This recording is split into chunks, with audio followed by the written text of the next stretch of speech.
Bienvenue dans l'aventure Arctic Stern. Alors Pierre, où est-ce qu'on va?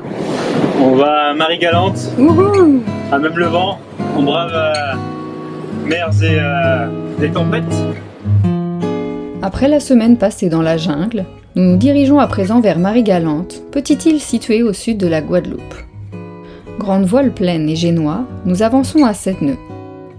Une bonne première navigation pour notre matelot Pierre qui est bien content de lever l'ancre pour la première fois depuis son arrivée. C'est une navigation tranquille de 20 000 nautiques au près qui nous attend dans des conditions très agréables. Comme d'habitude, lors de nos navigations, nous mettons la ligne à l'eau dans l'espoir d'attraper un beau mahi-mahi, ce poisson bleu fluo dont la chair est délicieuse. En plus, les conditions actuelles sont parfaites pour ça. Mais malheureusement, à part une salade de sargasses, ce n'est pas un grand succès pour aujourd'hui. 6 heures et 2 virements de bord après notre départ, nous arrivons à Marie-Galante. Nous qui sommes habitués aux eaux profondes de la Polynésie française, nous regardons avec grand étonnement notre profondimètre affiché à peine 5 mètres de profondeur à plus de 100 mètres des côtes. Avec nos 3 mètres de tirant d'eau, ce n'est pas rassurant. Et à peine arrivés, comme d'habitude, après avoir jeté l'ancre, nous vérifions qu'elle est bien accrochée. C'est Pierre qui s'y colle.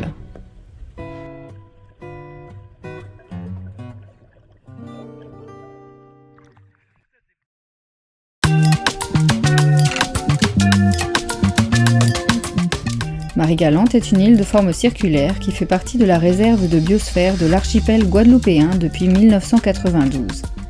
L'île expose d'impressionnantes falaises calcaires. L'île est parsemée de champs de canne à sucre et d'anciens moulins. Même si l'économie coloniale développe dans un premier temps les cultures du tabac, de l'indigo, du café et du coton, c'est au XVIIe siècle que les planteurs ont fait de la canne à sucre une très importante source de revenus.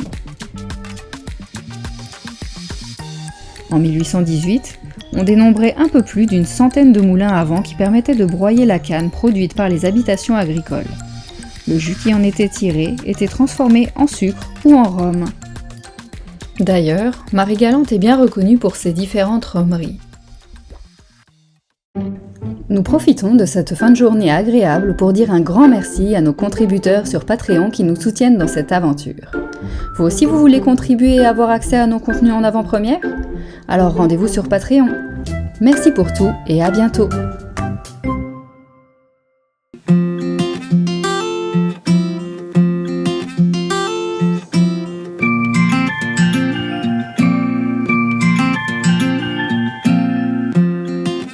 Le poisson se déplace à une vitesse de 7 nœuds. Nous avançons exactement à une vitesse de 4 nœuds. Donc je stimule avec mon poignet la vitesse du poisson pour arriver à une vitesse de 7 nœuds égale à celle du poisson. C'est tout un art à la pêche.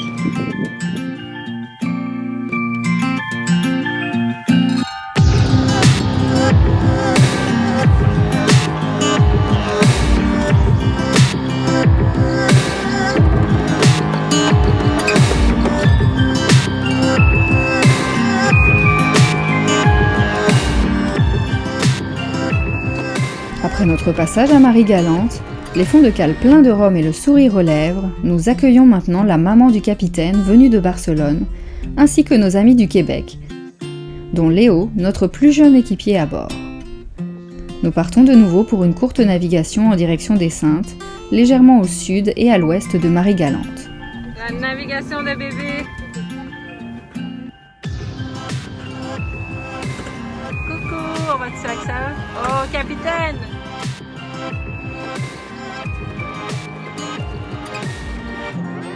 Au contraire de Marie-Galante, l'archipel des Saintes est un chapelet d'îles volcaniques entièrement encerclées par des récifs peu profonds.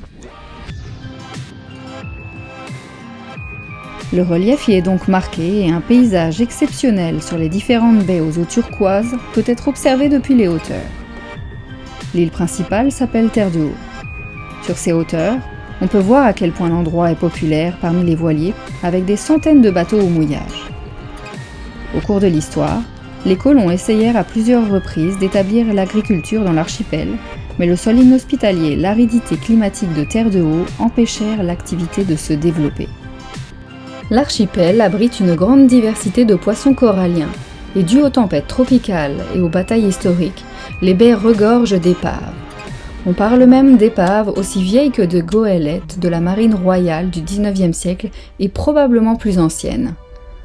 Nous partons à la découverte de ce monde sous-marin. Prêt à retenir votre souffle ?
Retrouvons les plaisirs laissés en Polynésie.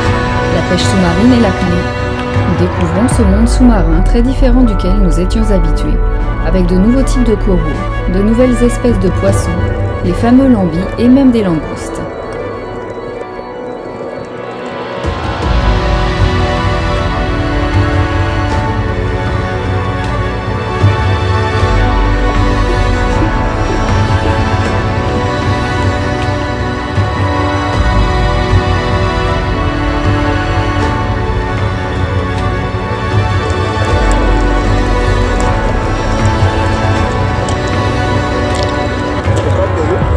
Un petit commentaire. C'est magique. C'est magique.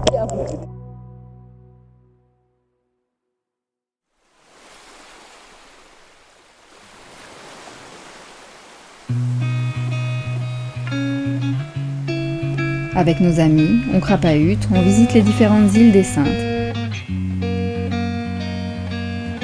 Toutes différentes les unes des autres, parfois inhabitées et offrant des points de vue époustouflants. C'est le moment de changer d'île.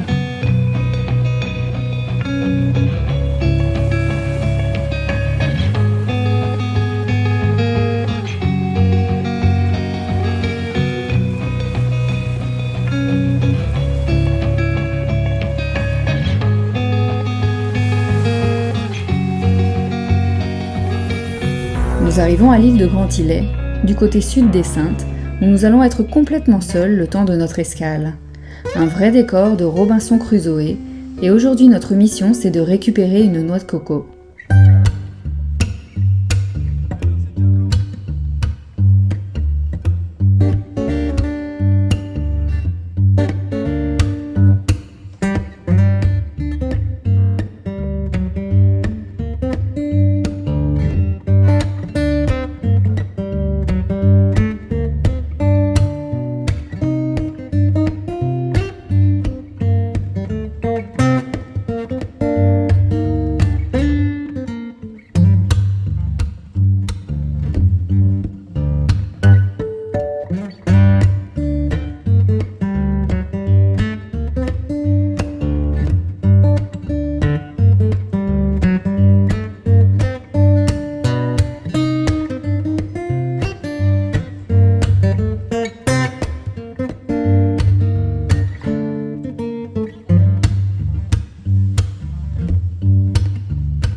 Comme à notre habitude, juste avant de lever l'ancre, nous sautons une dernière fois à l'eau.